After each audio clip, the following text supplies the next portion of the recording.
Hello बच्चों, कैसे हैं आप? बच्चों, हम लोगों ने कल तक अपने लास्ट लेक्चर तक इम्पल्स से रिलेटेड कुछ क्वेश्चंस बनाने सीखे थे।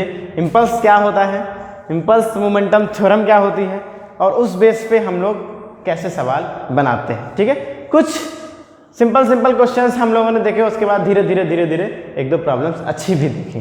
ठीक है, आज उसी श्रृंखला को आगे बढ़ाते हुए हम कुछ और क्वेश्चंस को सॉल्व करेंगे और फिर जाके हम अपने सिलेबस को आगे बढ़ाएंगे। ठीक है, अपने चैप्टर को आगे बढ़ाएंगे। चलिए ठीक है, एक क्वेश्चन है,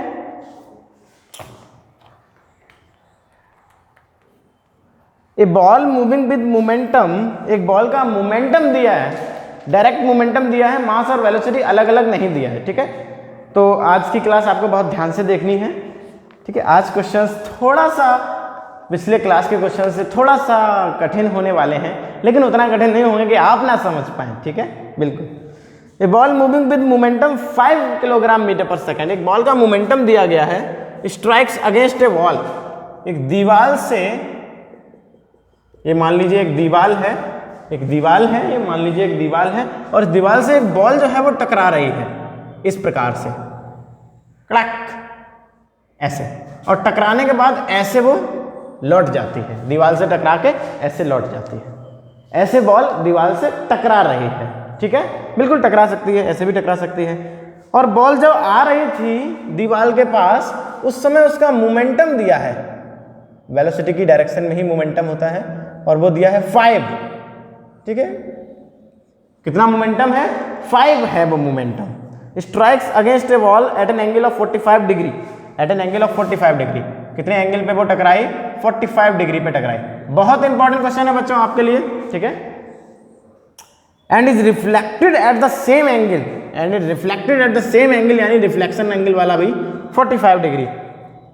calculate the change in momentum along x and y direction, x and y direction में आपको चेंज इन मोमेंटम निकालना है।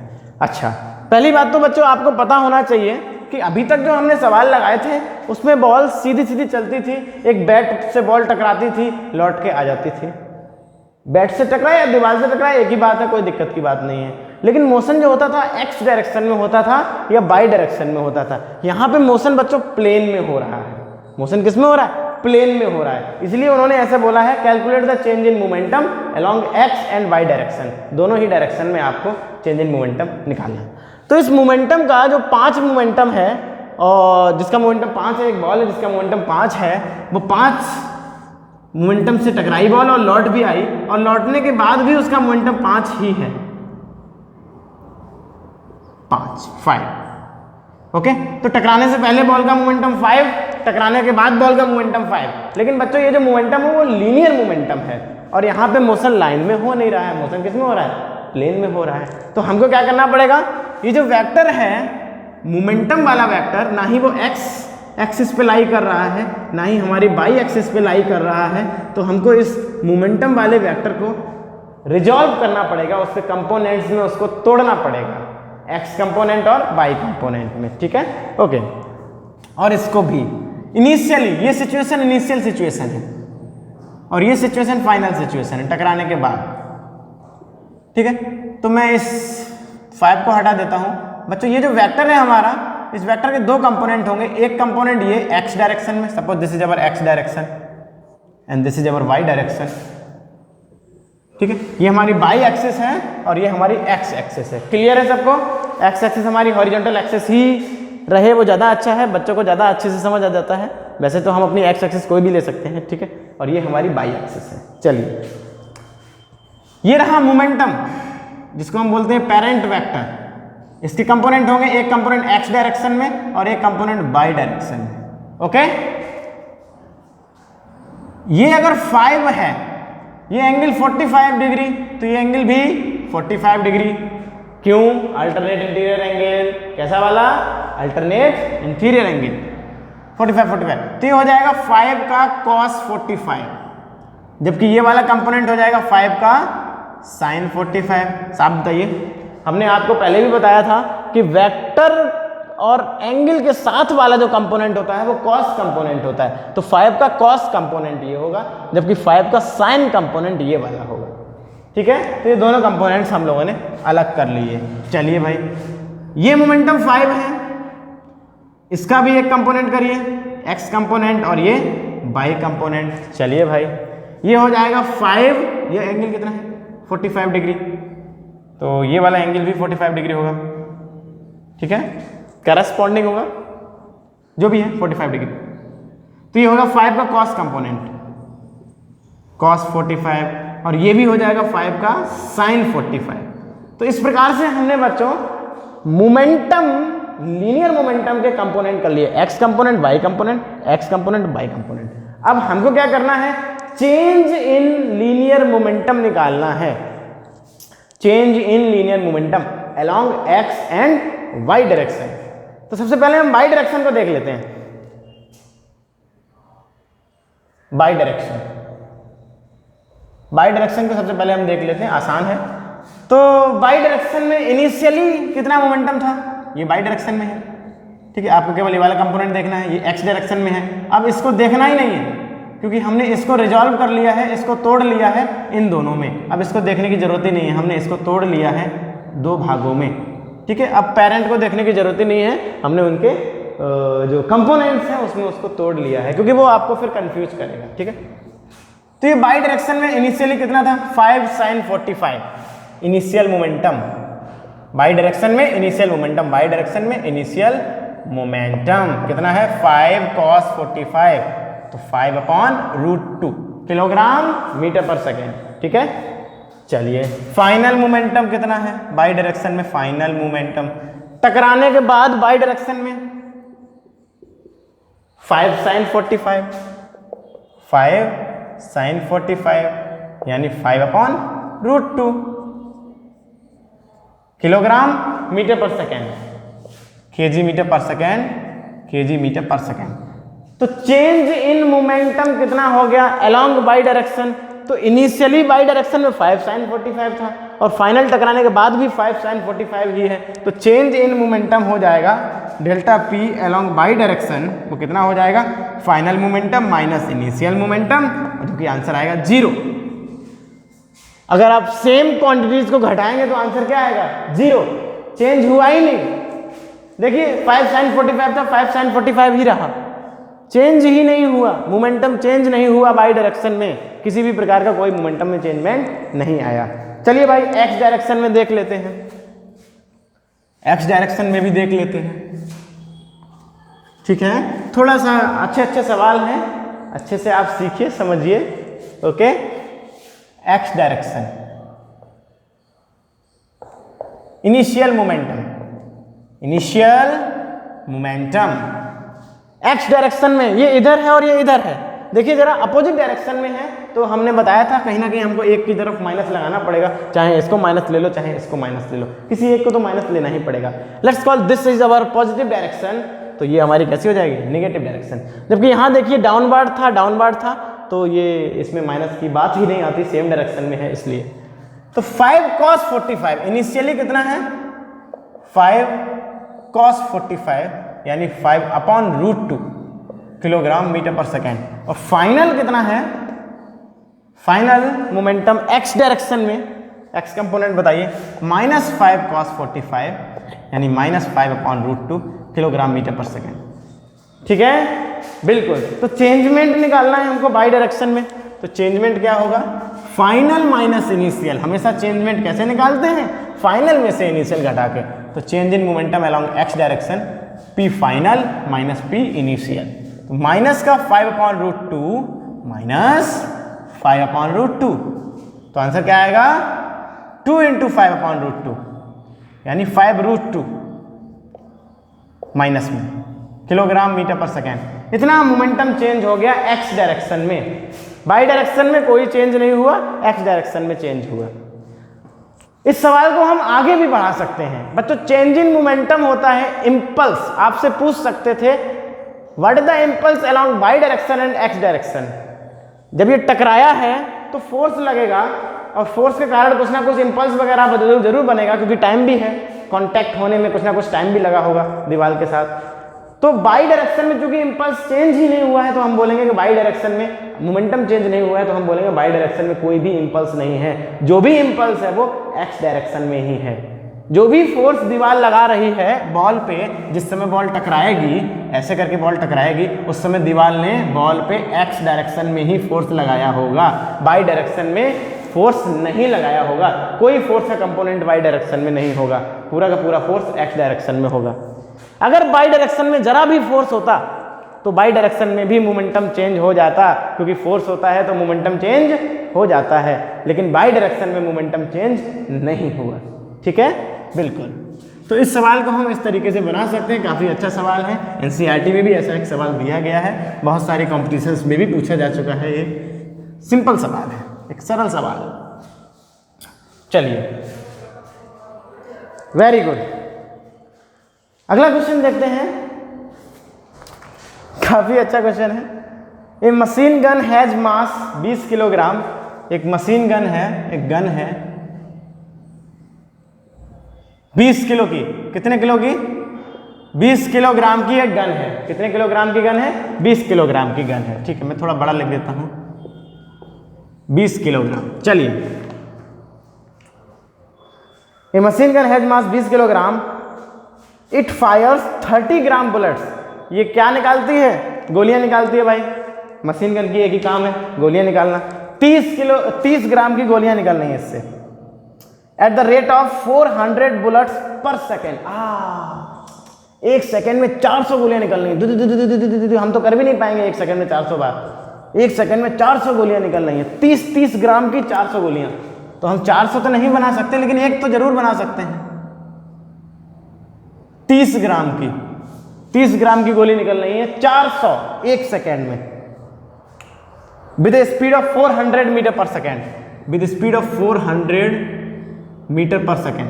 विद स्पीड ऑफ 400 मीटर पर second. What force must be applied to the gun to keep in position.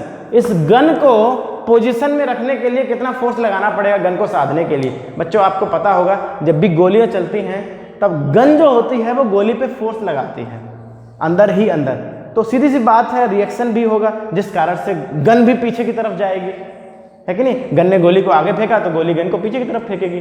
Reaction, इसको Newton third law बोलते हैं, अभी हम आपको पढ़ाएंगे। ठीक है, तो गन को रोकने के लिए हमें गन को कितना फोर्स लगाना पड़ेगा, ये चीज हमको निकालनी है। नहीं तो गन उस पोजीशन पे नहीं रहेगी, गोली अगर आगे जाएगी तो गन पीछे चली जाएगी। उसको रोकने के लिए, उसको संभालने के लिए कितना फोर्स लगाना पड़ेगा। अच्छा, एक बात बताइए कि गोली चलने से पहले अंदर अंदर कैसी होगी? रेस्ट पे होगी। अगर हम एक गोली पे सवाल बनाते हैं, फॉर वन गोली, फॉर वन बुलेट, एक गोली पे सवाल बनाते हैं, इनिशियल मोमेंटम गन के अंदर रखी हुई है 0, रुकी हुई है इसलिए इनिशियल मोमेंटम 0 गन के अंदर रखी हुई है। फाइनल मोमेंटम, गन ने क्या किया? फोर्स लगा दिया अंदर ही अंदर, कुछ कर दिया और फाइनल मोमेंटम हो गया mv। अचानक से धचकियां बाहर निकली। मास है 30 ग्राम, तो 1000 का भाग लगाना पड़ेगा किलोग्राम में बदलने के लिए। वेलोसिटी है 400, तो 1 2 3 1 2 3 3 4 जा 12 किलोग्राम मीटर पर सेकेंड। ये आ गया फाइनल मोमेंटम। तो इनिशियली गोली का मोमेंटम 0 है, अचानक से गोली का मोमेंटम चेंज हो गया, यानी गोली पे क्या लगा होगा साहब? फोर्स लगा होगा, गन ने लगाया होगा कैसे भी करके। ठीक है, गोली का मोमेंटम चेंज हो गया। एक गोली का मोमेंटम कितना चेंज हुआ?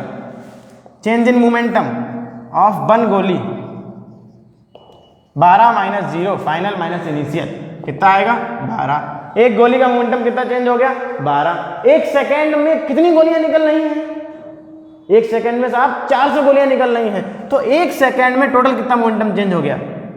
इन 1 second total momentum change, total change in momentum, और वो कितना हो जाएगा?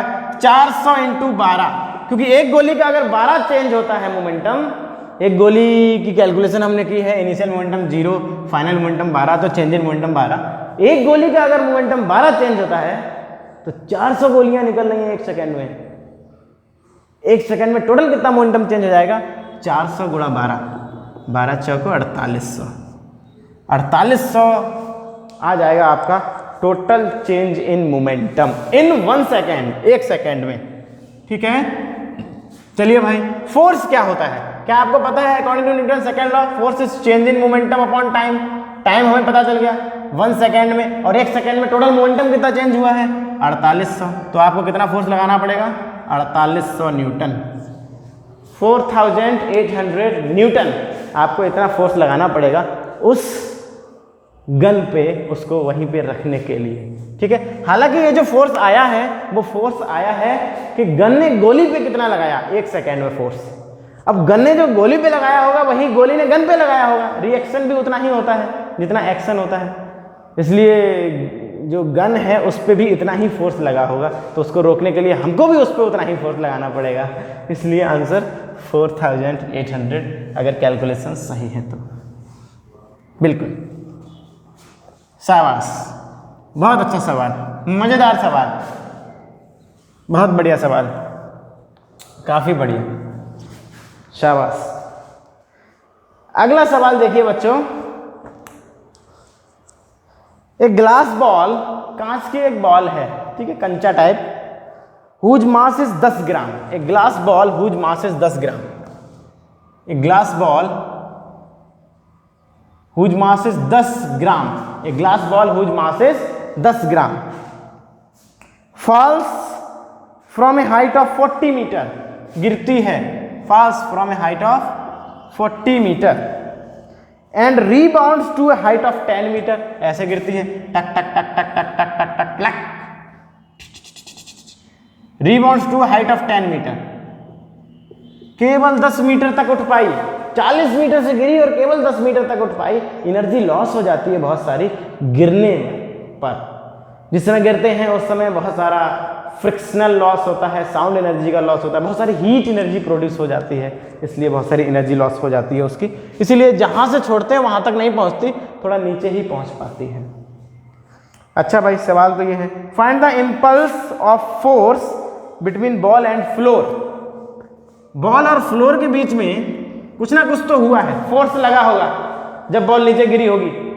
बॉल ने फ्लोर को भी फोर्स लगाया होगा, फ्लोर ने बॉल को भी फोर्स लगाया होगा, दोनों ने एक दूसरे पे फोर्स लगाया होगा। बताना क्या है? Find the impulse between the ball and force. Impulse, force की बात नहीं करनी है। If time during collision is 0.1 second, अगर कोलिजन के बीच में जो टाइम लग रहा है वो 0.1 सेकेंड का है।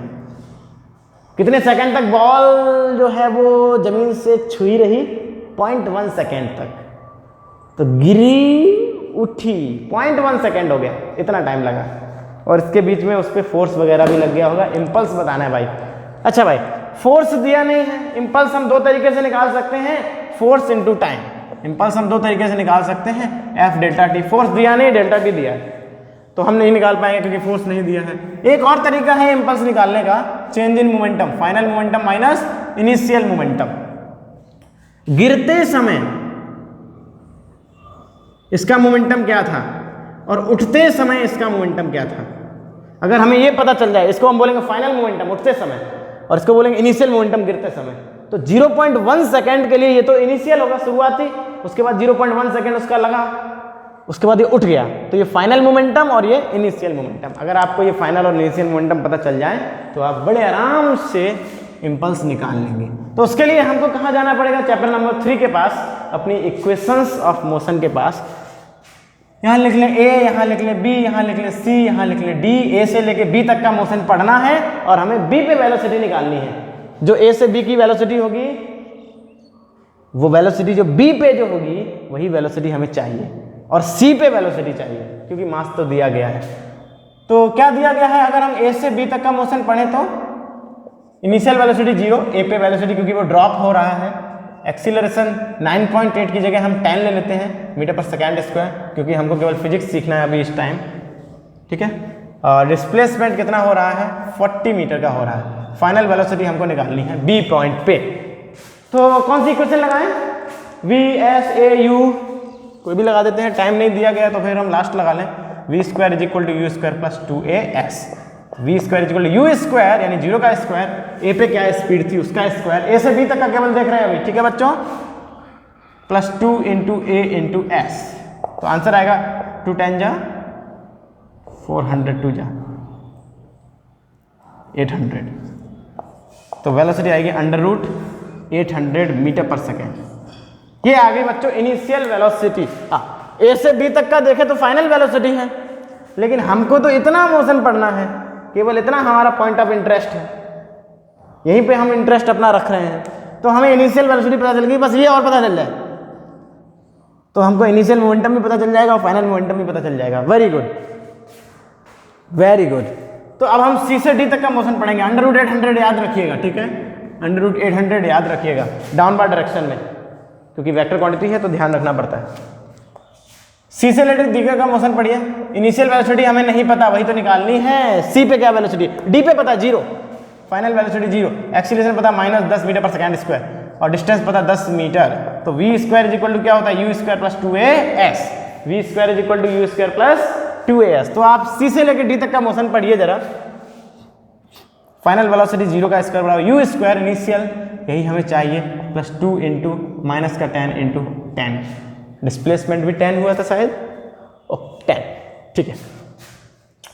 तो ये हो जाएगा माइनस का u square is equal to 100 200 minus का 200 माइनस माइनस खत्म अंडर रूट 200 मीटर पर सेकेंड। तो यहाँ पे भी वेलोसिटी अंडर रूट 200 और यहाँ की वेलोसिटी अंडर रूट 800। तो आपको दोनों वेलोसिटीज पता चल गई। चैप्टर नंबर 3 की जो इक्वेशंस हैं उनको हमने यूज किया है। चैप्टर में तो हम फिजिक्स को नहीं डिवाइड कर सकते, लेकिन इक्वेशन की मोशंस को हमने यूज किया है। ओके, तो velocity at B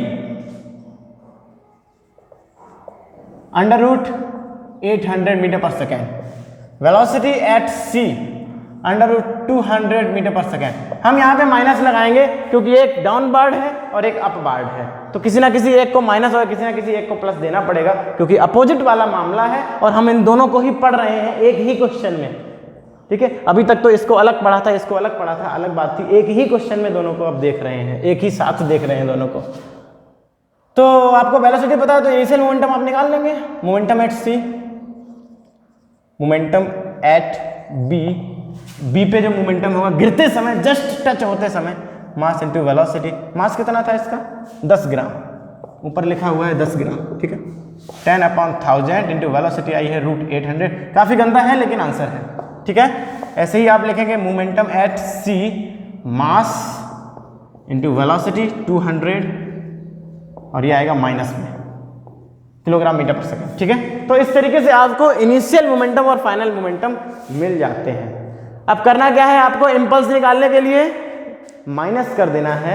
impulse is change in momentum, impulse momentum theorem, according to impulse momentum theorem. Final momentum minus initial momentum.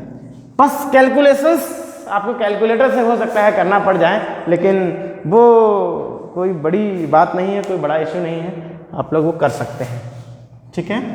Very good, शाबाश।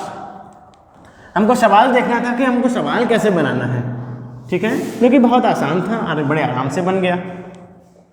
वैल्यूज थोड़ी सी गंदी आ गई क्योंकि वो स्क्वायर रूट आ गया, इसलिए चलिए कोई बात नहीं, ठीक है, अच्छी बात है। एक सवाल ग्राफ वाला भी हो जाए, एक सवाल ग्राफ वाला भी हो जाए। फोर्स टाइम ग्राफ बना हुआ है, मैं जल्दी से बना दूं। फोर्स टाइम ग्राफ बना हुआ है 0.5 1 1.5 2 2.5 3, ये सेकेंड है। टाइम जो दिया गया वो किस में दिया गया है, सेकेंड में दिया गया है। 2000 12,000 80,000 क्या लिखा हुआ है, 2000 और 8000, चलिए जो भी मान लें। 2000 यहाँ पे लिखा हुआ है और 8000 यहाँ पे लिखा हुआ है, ये फोर्स है। चलिए ग्राफ बना है 1 से लेके 2.5 तक, 1 से लेके 2.5 तक और इस प्रकार से, ठीक है। ये मैं सब कुछ मिटा दूं, ये रहा फोर्स टाइम ग्राफ। किसी एक ऑब्जेक्ट पे लगा है फोर्स, शुरुआत में नहीं लगा और फिर 1 से लेकर 2.5 यानी 1.5 सेकेंड तक फोर्स लगा है, काफ़ी कम टाइम के लिए फोर्स लगा है। और कितना फोर्स लगा है वो तो चेंज हो रहा है, किसी एक समय पर 8000 न्यूटन फोर्स लगा है। बहुत अच्छी बात है। क्वेश्चन क्या है, from this graph determine impulse, from this graph determine impulse. Impulse बच्चों फोर्स टाइम ग्राफ का एरिया आपको क्या देता है, इम्पल्स। तो इसका आपको क्या निकालना है, एरिया। बस सिंपली आपको इसका एरिया निकाल देना है। एक ट्राइंगल है तो 1/2 बेस इंटू हाइट लिखना है। 1/2 बेस कितना है, यहाँ से लेके यहाँ तक 2.5 में से 1 घटा देंगे तो आपको मिल जाएगा 1.5। ठीक है, देखिए जरा 1 से लेके 2 तक 1 हो जाएगा और ये 1.5 सेकेंड इंटू हाइट 8000 आप खत्म कर देंगे इसको। I lose my something 6000, I think 6000, okay, Newton second. Very good. तो ये आ गया बच्चों आपका क्या, इम्पल्स। चलिए very good. Force, what is force on the ball, क्या गिर रहा है, ये जो भी चीज है जिस बॉल पे ये फोर्स लगा है, जिस गेंद पर ये फोर्स लगा है, ये फोर्स गेंद पर ही लगा है, बैट के द्वारा गेंद पर फोर्स लगाया गया है, ऐसा क्वेश्चन में दिया गया है और उसका ग्राफ बना हुआ है। ठीक है, तो एरिया निकाल के हमने पता लगा लिया कि इस पे इम्पल्स कितना है। फोर्स बच्चों अगर आपको एक बार इम्पल्स पता चल गया तो इम्पल्स क्या होता है, फोर्स इंटू डेल्टा टी। तो हम फोर्स भी निकाल देंगे क्योंकि हमको डेल्टा टी पता है, कितने टाइम के लिए लगा है, 1.5 सेकेंड के लिए लगा है। तो यहाँ से हम फोर्स निकाल लेंगे 6000 डिवाइडेड बाई 1.5 न्यूटन। ठीक है, और कुछ चाहिए, maximum force exerted on ball. तो ये जो जिस 1.5 सेकेंड के लिए फिर फोर्स लगा है, ये फोर्स वेरिएबल है। मैक्सिमम फोर्स कितना लगा है तो आप बता देंगे मैक्सिमम जो फोर्स लगा है वो 8000 न्यूटन लगा है। इस बात को हम ग्राफ से देख के बता सकते हैं। ठीक है बच्चों, तो ये काफ़ी अच्छा सवाल है ग्राफ से। इम्पल्स मोमेंटम थ्योरम के क्वेश्चंस हम लोग देख रहे हैं। ठीक है, ग्राफ फोर्स टाइम का जो होता है उसका एरिया आपको इम्पल्स दे देता है। ठीक है, और यही इम्पल्स किसके बराबर होता है, फोर्स इनटू टाइम के बराबर होता है। तो वहाँ से आप फोर्स भी निकाल सकते हैं। चेंज इन मोमेंटम के बराबर होता है। अगर आपसे चेंज इन मोमेंटम पूछते तो जो इम्पल्स आया था शायद आई थिंक 6000 आया था, वही चेंज इन मोमेंटम के बराबर होता है। 6000 मोमेंटम चेंज हो गया उसका। चलिए वेरी गुड बच्चों, अब बात कर लेते हैं हम, चूंकि कुछ बात हम लोग कर चुके हैं, न्यूटन के फर्स्ट लॉ की बात हम कर चुके हैं कि अगर हम किसी ऑब्जेक्ट पे फोर्स नहीं लगाएंगे तो ऑब्जेक्ट जैसा होगा अपनी उसी स्टेट में रहना चाहेगा, लॉ ऑफ इनर्शिया जिसको बोलते हैं। न्यूटन सेकेंड लॉ पे भी हम बहुत सारी बातें कर चुके हैं कि अगर हम फोर्स लगाएंगे तो वो उसका मोमेंटम चेंज हो जाएगा, F = dp/dt। ठीक है, उसके बाद हमने फिर इम्पल्स के बारे में भी पढ़ा। किसके बारे में पढ़ा बच्चों, इम्पल्स के बारे में। इम्पल्स क्या होता है, बहुत बड़ा फोर्स जब बहुत कम टाइम के लिए लगता है तो हम उसको बोलते हैं इम्पल्सिव फोर्स। उसका इफेक्ट थोड़ा सा अलग होता है, इसलिए हम उसको अलग से पढ़ते हैं। ठीक है, और हमने इम्पल्स मोमेंटम थ्योरम देखी, इम्पल्स = चेंज इन मोमेंटम, उसके बहुत सारे न्यूमेरिकल्स भी देखे। ठीक है, ओके।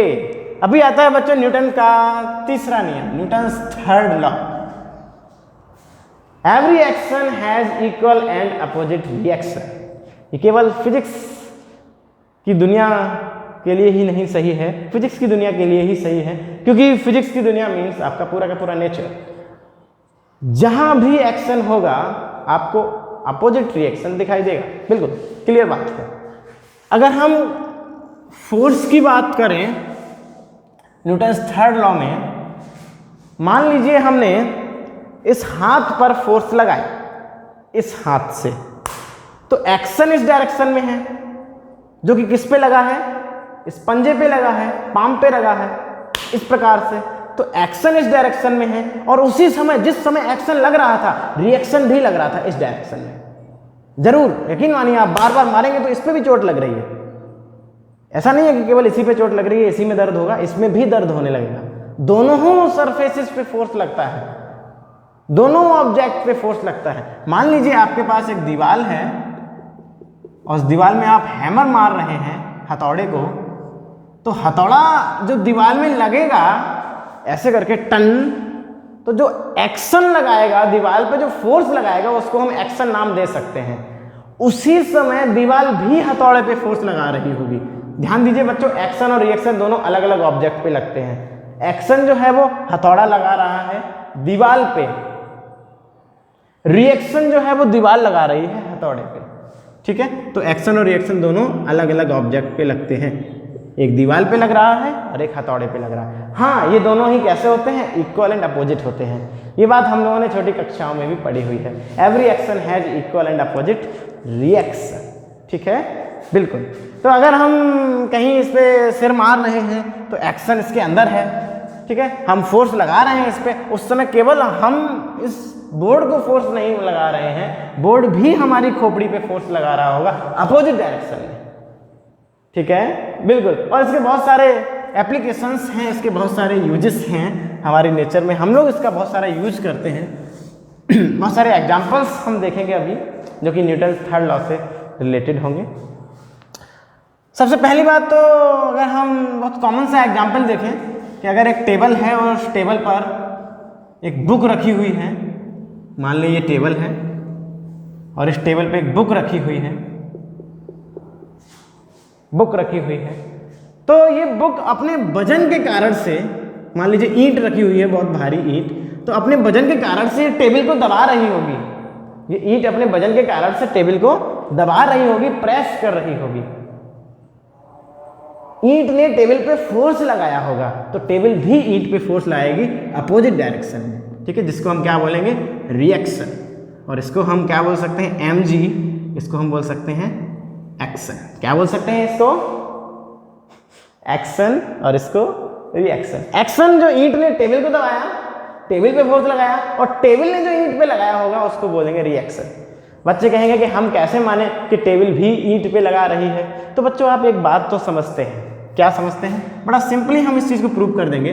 अच्छा बच्चों बताइए जरा, इस ईंट पे कौन कौन फोर्स लगा रहा है? क्या इस ईंट पे अर्थ फोर्स लगा रही है, mg? बिल्कुल भाई, ये तो बात हम मानते हैं कि ईंट को अर्थ खींच रही है नीचे की तरफ, ईंट को अर्थ खींच रही है नीचे की तरफ, लेकिन ईंट नीचे नहीं जा रही।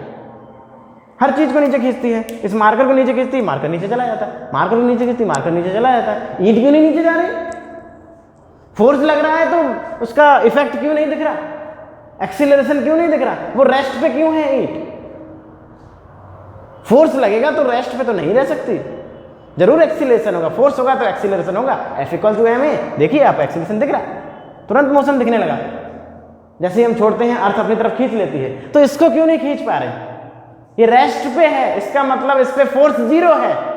ये रेस्ट पे है, इसका मतलब इस पे फोर्स जीरो है। कोई ना कोई है जो इस पे फोर्स लगा रहा है और इसके वेट को बैलेंस कर रहा है, और वो है बच्चों टेबल। टेबल इस पे फोर्स लगा रही है अगर इस अपवार्ड डायरेक्शन में, जो कि रिएक्शन है, जो कि इसके जस्ट अपोजिट है और इक्वल भी होगा, क्योंकि अगर रिएक्शन ज्यादा हो गया तो ऊपर वाला फोर्स ज्यादा हो जाएगा, नीचे वाला फोर्स कम हो जाएगा, ईंट अपने आप उड़ने लगेगी। और अगर नीचे वाला फोर्स ज्यादा हो गया, ऊपर वाला फोर्स कम हो गया, तो ईंट नीचे जाने लगेगी। लेकिन ईंट तो रेस्ट पे है, अगर कोई चीज रेस्ट पे है तो उस पर नेट फोर्स जीरो होगा, और जीरो होने के लिए इन दोनों को इक्वल भी होना पड़ेगा अपोजिट के साथ साथ, तभी नेट फोर्स जीरो हो पाएगा।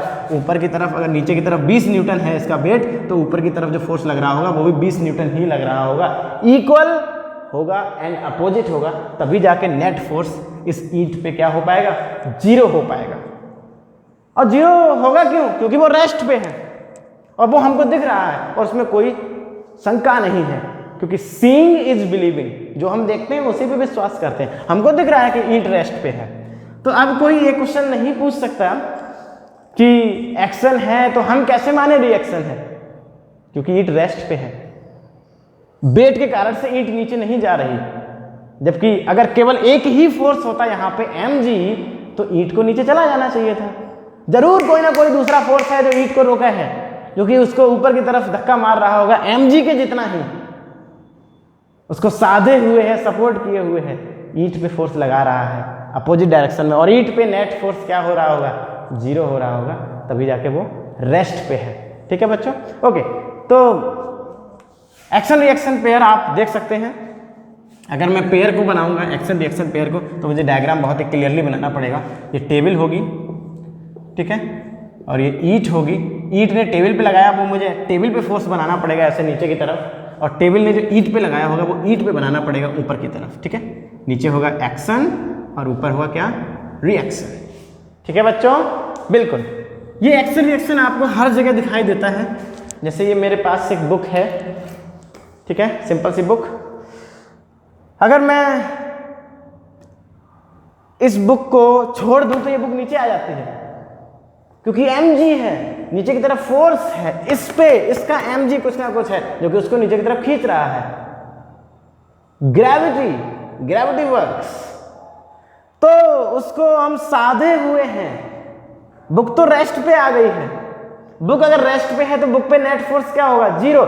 mg तो नीचे है कंफर्म, तो जरूर कोई ना कोई फोर्स ऊपर की डायरेक्शन में भी होगा। बुक के पास, बुक के ऊपर एक फोर्स अपोजिट डायरेक्शन में भी लग रहा होगा mg के, जो कि mg को टोटली बैलेंस किए हुए है, इक्वल होगा, तभी वो रेस्ट पे है।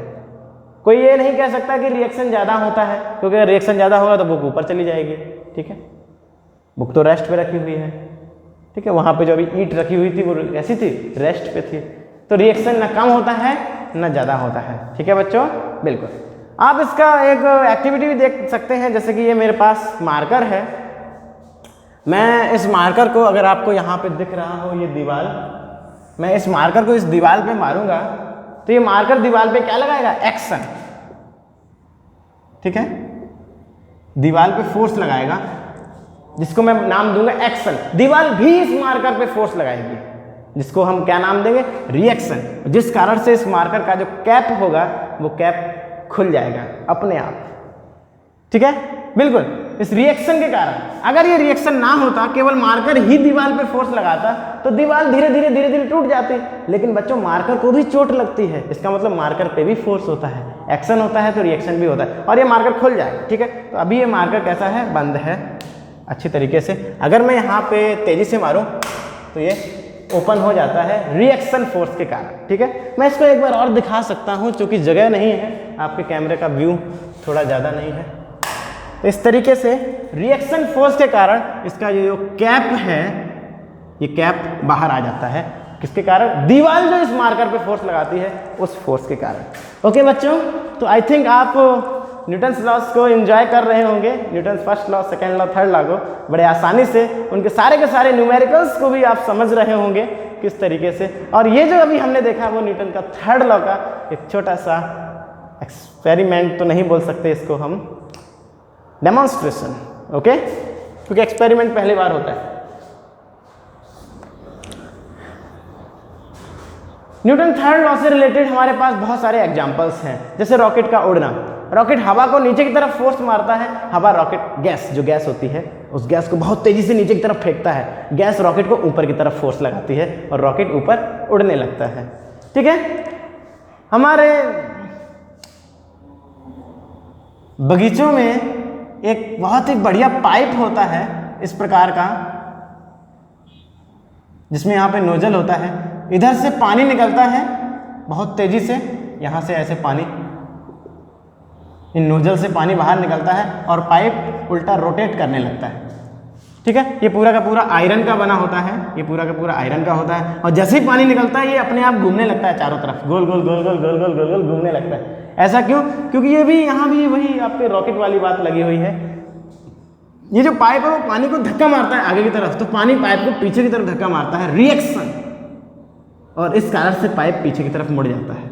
ये पाइप को आगे, पानी को आगे की तरफ धक्का मारता है नोजल, तो पानी नोजल को पीछे की तरफ धक्का मारता है, इसलिए पाइप पीछे की तरफ मुड़ जाता है और पाइप धीरे धीरे धीरे धीरे धीरे धीरे करके ऐसे करके अपने आप रोटेट होने लगता है। जैसे ही पानी निकलेगा पाइप रोटेट होने लगेगा अपने आप अपोजिट डायरेक्शन से, ठीक है बच्चों। तो आई थिंक आप इसको अच्छे से समझ रहे होंगे, ओके, ठीक है, थैंक यू।